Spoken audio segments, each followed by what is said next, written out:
Hello everyone, and welcome to a special edition of our Kit of the Week feature. Today I have one of our customers from the Outpost with us. His name is Tracy Moore.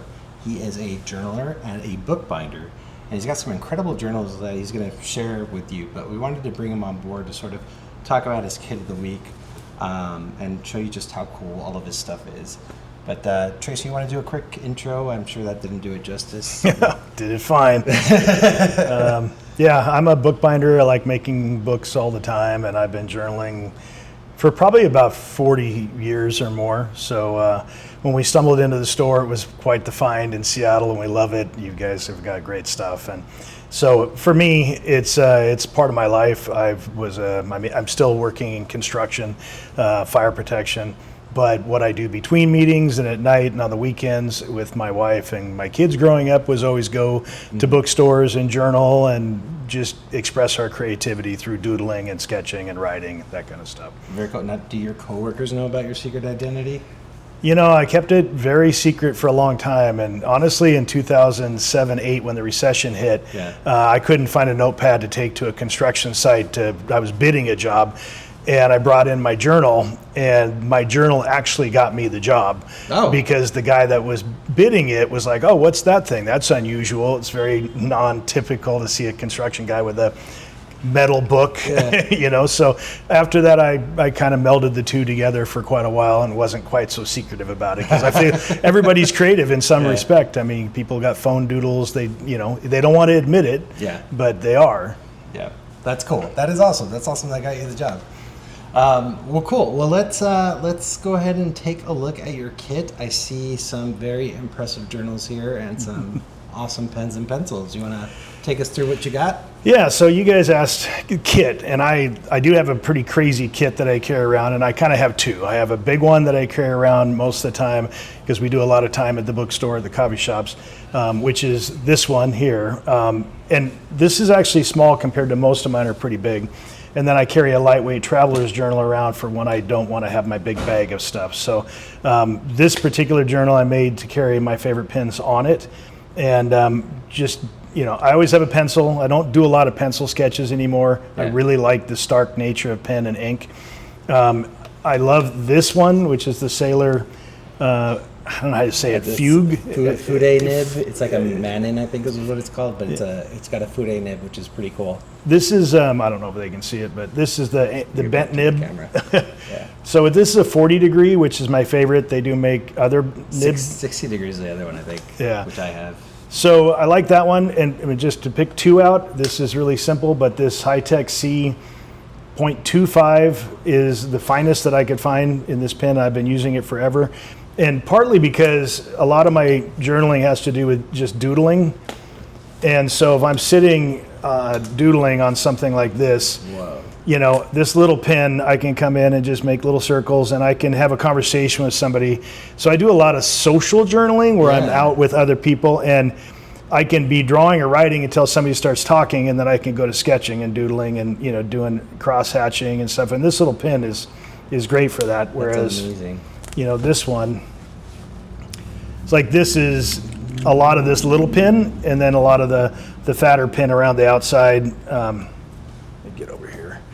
Where I can, depending on the angle, I can go fat or thin. Yeah. And I can still do fairly good cross hatching, but if I do something rough, which I like rough stuff, and then I can come in and sometimes, like I said, if I'm sitting here talking to somebody, I can do this for hours. Or like I like circles, I like shapes, little shading kind of things. I can also sketch with this, which is another thing I like about it because it's almost like sketching with pencil. It's so thin, and I can come back with a fatter pen and that's awesome. Do that kind of stuff. So that's great. Those are my two favorites. I have lots of others. So wait, the way you have your setup there, so you have number one, number two. Are those by like favorite or just?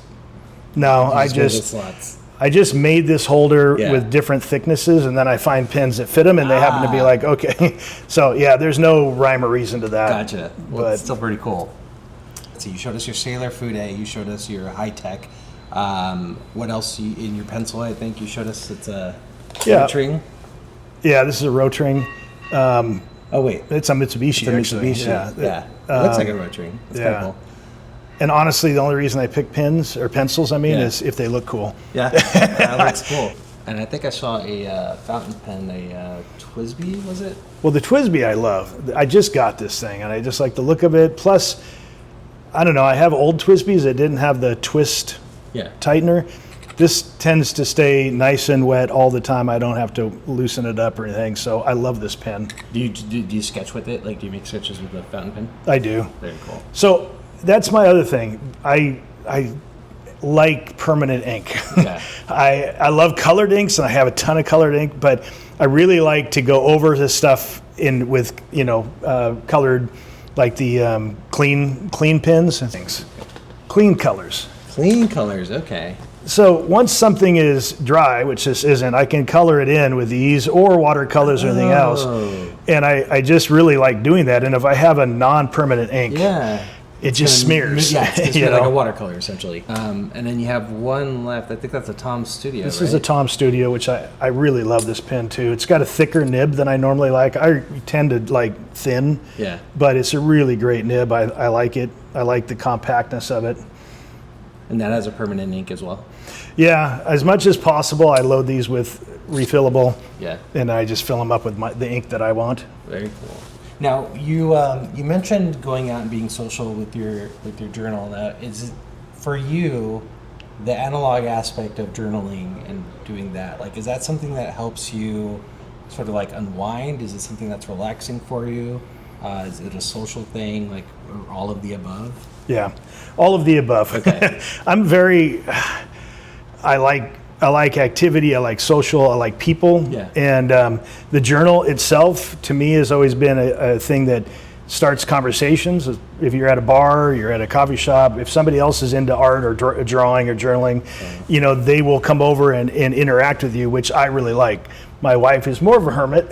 She's not necessarily that kind of like loves social interaction. I'm looking over there because she's over there in the corner. His wife is right over there. But to me, it's something that I like people, and most of the time I find people really interesting. So it's been something throughout the years. I'm a little less social as I've gotten older, but part of that is because we used to do rubber stamp shows, we used to go to bookbinding shows, we used to do a lot more traveling and shows, and you'd be out with other artists and stuff, and that was like you're sitting around, everybody's got a journal out, you're all sketching, you're talking, you're writing, it's that whole kind of gambit of stuff. And going out with my daughters too, they're really fun to go out with. And now I'm going out with my grandson. He loves to go to the bookstore and sit and draw and write, and my granddaughter too. So that's awesome. That's great. No, it's like it's almost like a family hobby that you get to share. That's cool. Yeah. Very cool.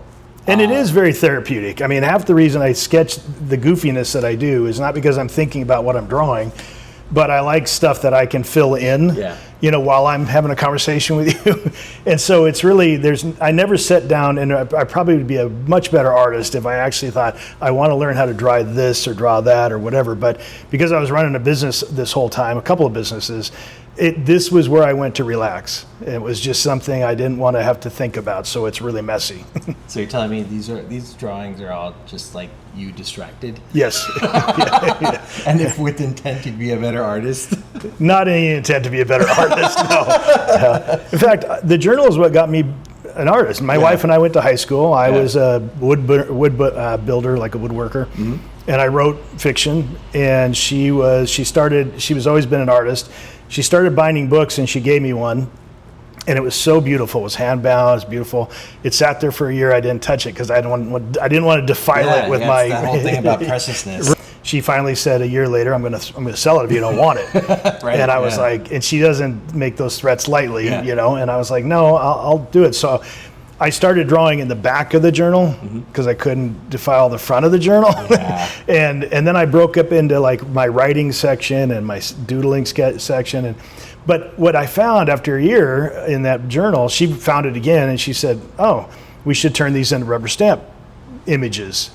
And it was the first time I'd never thought of myself as an artist. I, still have a hard time kind of saying that after all these years. But she's like, hey, I really like these, and we should turn them into stamps. And we had a pretty successful rubber stamp company for years based on those designs.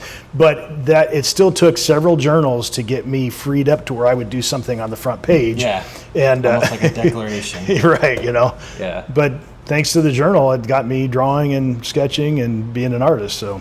What do you think about, so that we had previously a guest who talked about this whole preciousness of a journal. What do you think about like how to make that less of a thing? Like, we talk a little bit about how sometimes it's okay to just intentionally mess up the first page, like, oops, you drew a sketch, or oops, you just made a doodle or something. Is there something that you've discovered over the years that kind of helps with that? Yeah, for a lot of years, what I would do is if I found something in my again, well, I can't see it, but if I found a page I liked in my old journal, I'd make a color copy of it and paste it in the front page of my new journal. And then I've gotten the habit of always dating my journals, and because now there's 40 years of journals, and dating them when I start them and put my name and phone number on the front page. So that's what got me through a lot of years, to the point where, just something to get that first page done and go. Yeah. So I'm also I'm into toy camera, analog photography and stuff. So I also will post like a picture I like on the front page sometime. But I don't do that as much anymore. Now I usually will sketch something on the front page. But that's what I did for years, just to get past that fear of like, oh man, I don't want to defile this book, Yeah, that's good. That's really good advice. That's good advice. Okay, so we obviously saw your incredible journal. We've seen your pens, and you've talked about the stamps. So I think it's time we take a look at your stamps. This is actually the batch that I carry around with me. If we can, let me get rid of this. So let me show the box first, if that's okay. Yeah. So he keeps them in this. It's the cigar box, right? And then we're gonna open it real quick. I don't want to make all the pieces fall out, but let's see if we could. Yeah, I think that's a good shot. Look at all these. Like, there's a bunch of really cool. These are all your art, like your original art. Yeah, I mean, there's things I'll make copies of, like this Wolverine down here. I took a copy of that from something and then carved it. But most of them are stuff I've sketched in my journal and then stamped or carved. That's awesome. Well, do you have a couple of favorites that you want to talk a little bit about? I mean, I did a whole series. Again, a lot of these started out as rubber stamps that I'd sell. So that one was part of a series of Yetis, and it's a little Easter Island guy. This little guy, is this a Yeti? Yeah, that was one of the Yetis. Yeah. I like that guy. Let's see if we can see it. There we go. And what's the process of making them? Like, you just, you actually carve? Yeah, I carry actually carving tools in my bag most of the time. So okay. It used to be you make a photocopy of something, you use fingernail polish remover to dab on the back, and it transfers the image onto anything with like black toner. It would transfer it onto to erasers. That's a magic rub eraser. You can buy this stuff. That is cool. I didn't even notice it was an eraser. Yeah. It's right on the back. There's different makes. Like, this is a piece I carry. They have red, they have blue. So you transfer it on here, and then you just carve it out with carving tools. Linoleum carving tools is what I use. Awesome. So these things. But they're really, and honestly, this whole love of this started with artist stamps. Do you know what artist stamps are? Yeah, can you explain that? So faux postage, like, again, kind of back in the day, and there's still people that do it. My wife, Tisha, got into faux postage. She did a show over here at the Davidson Gallery right here in Occidental that's very cool. Years ago. But all over the world, people make fake postage stamps. And kind of their goal was to try to get it through the postal service. And so there's a whole underground art scene with faux postage or artist stamps. And a lot of those people would carve their own cancellations. So that's what got me into carving, because I'd be like, that's super cool. You can make your own. Mine was Zeddy Post, which is why we ended up with Zeddyology for the rubber stamp company. So it was just a way to start carving, and I saw these great people like doing amazing, really cool rubber stamp art, but they would carve it. And then that just got me going. I have thousands of stamps now that my whole art room is just full of stamps, and then I like using them in my journals for no other reason but they entertain me. And they're all over your journal, right? Yeah, they're all over the place. Do you mind if I show Yeah. a little bit? So there's stamps all over this thing. That's great. That is awesome. Wow. Well, this has been really cool. I think like it's so creative, and it's just such a fun way to sort of like you were saying, sort of decompress and relax. I wish I had half the talent that you had, because this is incredible. And you're not even concentrating. That's what you need to do, not concentrate. Not concentrate, just not worry about it. Yeah. You know, that might be a good idea. Who knows? I have been thinking about sketching, so maybe I'll take that into account. Do you have any favorite like pages or outlines from this journal that you want to share? So I wanted to carve this eyeball. So I did a pencil sketch, and then I pressed a piece of that stamp carving material on it, and then I carved it. So a lot of times in there you'll see that kind of progression. Yeah. And what's this over here on this side? Where? This guy over here. Oh, that's so I sketch a lot of books that I'm going to make. So that one was I like, for whatever reason, I've never smoked in my entire life. Well, I've had a cigar once, but I like this half and half logo for old smoking, Yeah. you know, like tobacco. Yeah. So I've actually made 3 or 4 journals, which here's pictures of them, and this is the latest one I made a sketch of. I like sketching them and then making them, and you know, I make a lot of books. That's cool. These are work doodles on. Oh yeah. So I also will, if I have work doodles on notepads or whatever, I'll cut them out and stick them in my other journal. This came from your store. I like doing your, you know, little planning from that. Oh yeah. I'm sorry, but there's like I'll take these out of notepads and put them in. Yeah, these are more like. And so I consider those like phone doodles while you're sitting there listening to somebody on the phone and you just doodle. That's what my doodles don't look anything like that, but yeah, that's great. I think as far as advice goes, I think people just need to let go. Yeah. There is, you know, start, especially that's one of the things I like about that nib that's bent, because you can get really fat and you can take a brush pen and don't worry about trying to do anything. Draw circles. Yeah. I do a lot of circles, a lot of squares, a lot of triangles, just to get my hand moving on the page. And eventually you're going to probably start going, oh, wait a minute, that looks like an eye or a face or whatever, you know. And I'm horrible about like drawing hands and feet and stuff. But I also got over the fact that I'm doing it to relax, so I'm not trying to like draw the perfect hand. It was another thing my wife taught me years ago. She's like, why are you trying to make that thing? Look at this, 2 lines squiggly, and then there's a blump at the end. It looks like an arm and a hand. And I'm like, you're right. That's the way a lot of people draw. You know? So I think just getting past your inhibition, you know, which is what I see in my grandson. He is so confident. He's 8 now, but he's been drawing since he was like 4. Yeah. And there's no fear. He just goes, I'm going to draw an arm, and I go, yeah, I can tell that's an arm. Yeah. You know? Well, that's good. No, that's great advice. And yeah, I just find this whole journal fascinating. It's amazing. I really appreciate you coming in and sharing this with us and sharing your Kit of the Week with us. Is there any sort of like sage wisdom or words of advice you'd like to give people before we sign off?